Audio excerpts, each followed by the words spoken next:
Alright guys, today I'm going to be talking about fan maintenance. Now you may go and you may buy one of these at a flea market, or you may buy one of these at a flea mall, antique store, whatever you want to call it. And you may have one just laying around that you've had in your shop forever and you haven't cleaned it and you haven't used it, and it's just been sitting in that attic gathering dust. And well, I'm going to tell you a little story. I want to show you something here. I've got this fan that I got out of a estate sale probably 3 weeks ago. I don't know. It's been in a storage unit for a very long time, and I haven't used it. And oh, before I continue, let me just apologize for any of the rain sounding you might hear. I'm in a tin building, and it's raining here in the south like cats and dogs off and on today. So the audio is what it is. So, but just bear with me.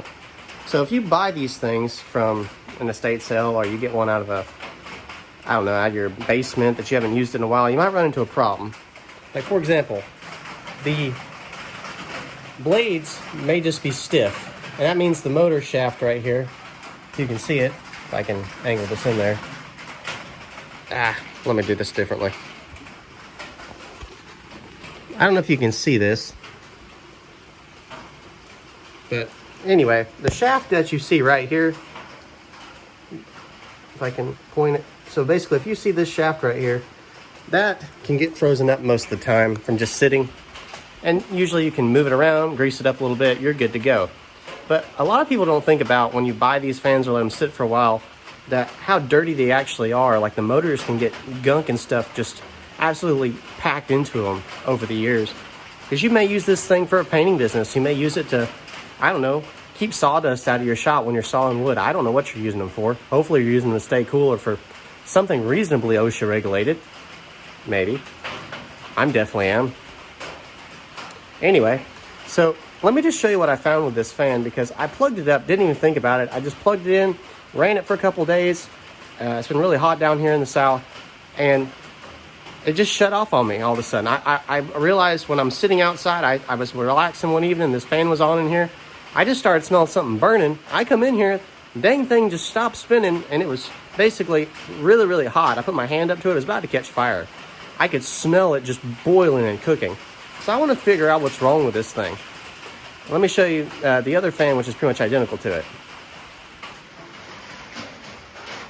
Okay, so this fan is pretty much identical to the other one, except it's the same brand.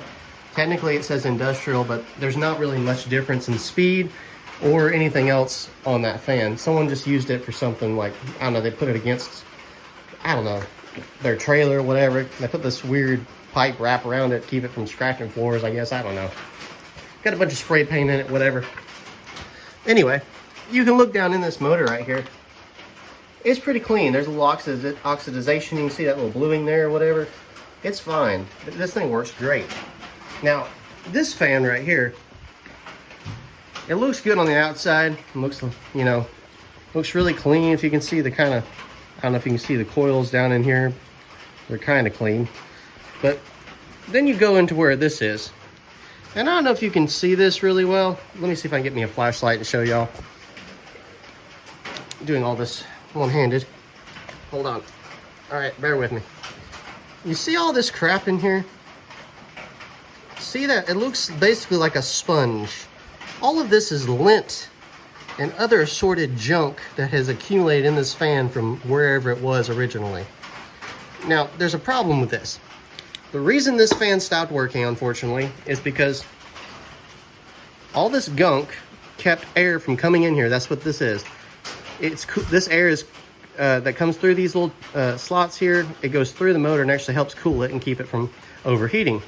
Well, all that junk got in there and made it really, really hot and stopped working properly. The bearing in this thing is perfect. It doesn't make any noise. Smooth as butter. And the thing is, it was blowing really, really good when I first got it. So, unfortunately, I think this thing is cooked. It's fried. No way to fix it. Only other thing I could do is replace the motor, but there's really no sense in that. So, this thing's going to the scrap yard. It's just scrap at this point. And that fan's going to take its place, so at least I had an extra. So long story short, guys, if you bared with me through this video, I know the audio is absolutely atrocious. I'll try to work it out in editing best I can.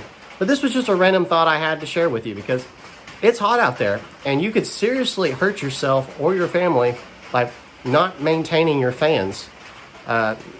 You need to clean them, you need to oil them, make sure they work good, because otherwise you might walk into your shop or you might walk into your house and smell something burning, and you won't be as lucky as I was, because there was no fire. It was just, just getting really hot and smelling, and it was probably about to catch fire. You might walk in there and it's melting down the dang cord and there's a sparking everywhere and whatever have you. And you got a homeowner's claim that you have to explain that I got this for $5 at an estate sale, and yeah, Geico ain't gonna cover that, bud. Anyway, if you enjoyed random content like this, please let me know. Like, share, subscribe. And again, as I always say, work hard or go home. Catch you on the next one, guys. See you later.